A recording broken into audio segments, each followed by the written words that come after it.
My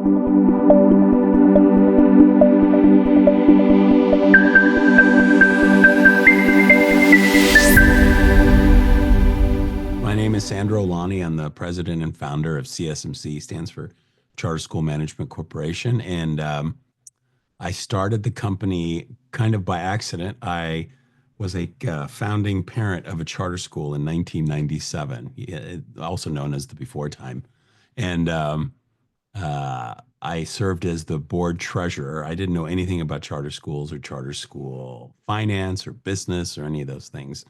And what was a labor of love for me and a volunteer thing became a business quite by accident because a lot of people came to me for help, and I had a different full-time job, and then I started this company just to try and help people run charter schools. And now we work with about 150 charter schools all across the United States, and it's something I love doing, and it happened completely by accident, but I literally kind of did something I was passionate about, and it turned into a different kind of career for me.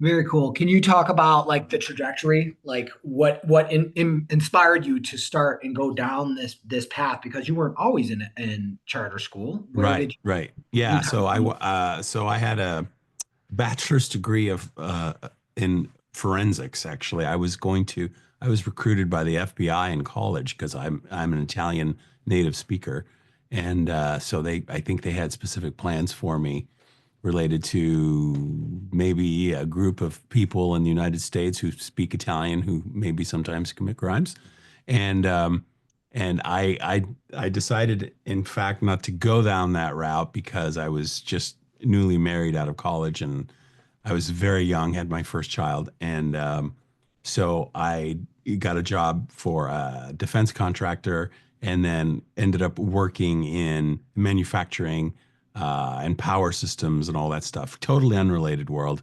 I ended up getting my MBA and my law degree at night while I was working and raising a family.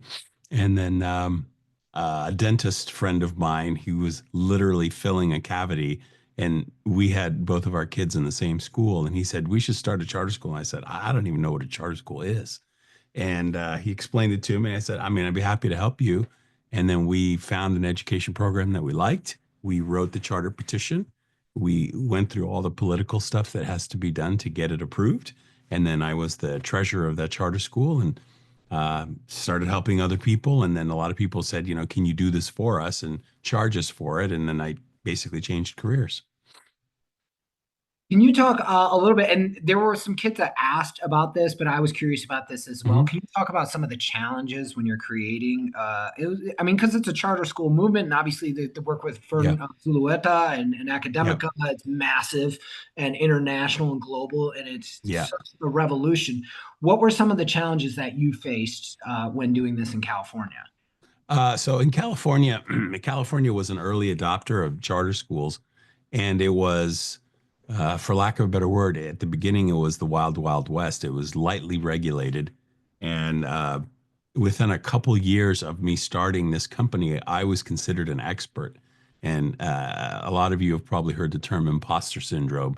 I felt like I had big time imposter syndrome. I was brought up to be the expert, and I was really faking it till I made it to some degree. I was learning just like everybody else as I was starting. So that was a challenge. And then in general, there's always been a political challenge with charter schools because there is a uh, essentially there's an education infrastructure and an old school way of doing education, especially in the United States, and that group of people are more concerned about keeping that establishment solid, and they don't like it when something different comes along and potentially threatens them. So that's always has been a challenge. It probably will be for a long time to come. But in the end, I really liked what I was doing because I saw firsthand that when we support charter schools and help them be successful, it impacts kids' lives, and that makes a it makes a huge impact on society in general and those kids' lives. Absolutely. And as a parent of a charter school student, and definitely seen both sides of the fences as a teacher who Yeah. came from public schools to charter. It's night and day. I'm kind of curious about this. Your background in forensics, was there any overlap instead of some of the stuff that you learned in school to what you're doing in charters? Yeah, I mean, there's a data analysis component of obviously of forensics and um, doing charter school business, finance, compliance, accounting has a data analysis component. I'm not an accountant. I just have many of them that work for me, and I've learned I know enough accounting now just to be dangerous, but it definitely helped me be very analytical in terms of when I was looking at information, not to get emotional about it, but just to look at data, see where it was leading me, and then make choices based on that. Yeah, so white and black, not a lot of gray. It is, Yeah, yeah, yeah. yeah. So one of the kids in Spain, they emailed me and they wanted to know how can organizations like CSMC, how do they support the charters like specifically? Yeah. So what we do is we allow the schools to focus on the educational program. So we don't do a lot in terms of the actual education and curriculum. What we do is all the kind of the boring business and finance stuff. A school is, of course, there to educate kids, but a school, especially a charter school, for lack of a better word, is a business, and it has to bring in money, which is paid usually by the state or the government based on the number of kids they have. And then it has to pay teachers' salaries. It has to pay rent. It has to keep the lights on. It has to, provide textbooks, computers, and curriculum. And then it has to report all that financial compliance to either the federal government, the national government, or the state. And we do all of the business and operation stuff so that the school itself can focus on the educational program, because most people who run schools are focused on the kids and the educational program, and we take the business stuff out of the way for them. Very cool. And one of our kids wanted to know this, and I wanted to know this too. What leadership principles kind of guide you as the president of CSMC? Like what Yeah. is the most important kind of traits that you possess? Probably my biggest strength is I don't think I'm the smartest person in the room. I hire really good people and I try and build consensus, and I am perfectly fine being told no or you shouldn't do this. Now, sometimes I still, override these things, but I'd say 95% of the time, if my leadership team is telling me which way to go and if it makes sense, my mind can definitely be changed. So I'm very flexible, and I also really try and value people. We have over 100, essentially about 110 employees throughout the country. And I'd say we have about a 98% employee retention. And we have a lot of employees who have been with us still for 20 plus years. And that's because we treat people with value. We value what they think because they're the ones doing the work. And we try and take their input and make our business better. So I remain as flexible as possible in my leadership style. That's amazing. And by the way, guys, we'll go with a few more student questions and we'll let them go because I know it's getting kind of late for some of our Eastern European kids. But you mentioned that the retention, and that seems to be with a lot of successful business owners that we've had as guests. Yeah. They always mention employee retention. I'm Yes. going to kind of go off a little bit on this next question. What has been the most rewarding part of your career so far, would you say? Probably it's funny. I have our first, my number employee number three. She's about to retire, and she was with us 22 years.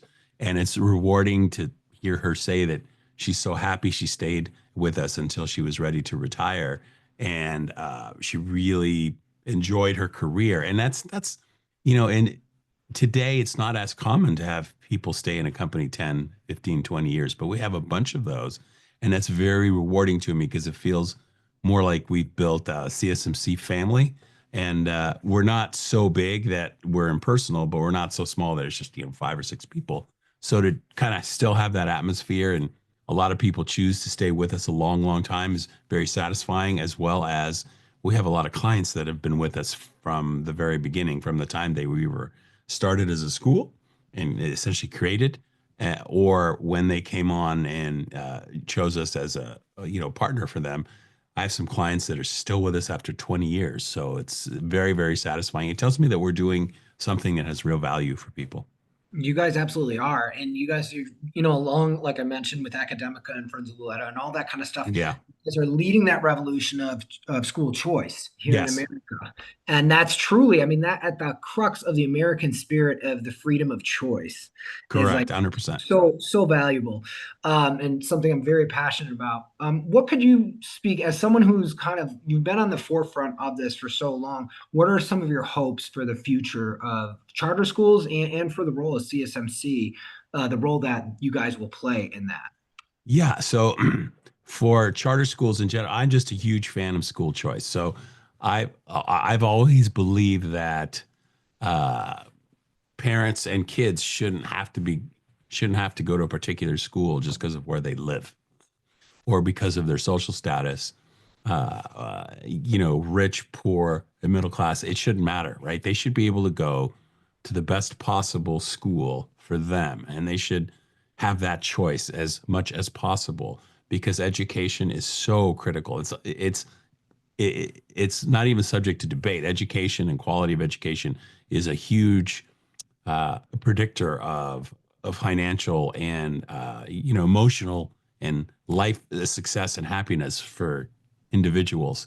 And I think school choice is a big part of helping people choose where they want to go, find the right fit for them, and then live their best possible lives. And then for CSMC, we want to grow and not only nationally in what we do, we're in a lot of states now, but support all types of choice, including voucher programs. It just doesn't matter.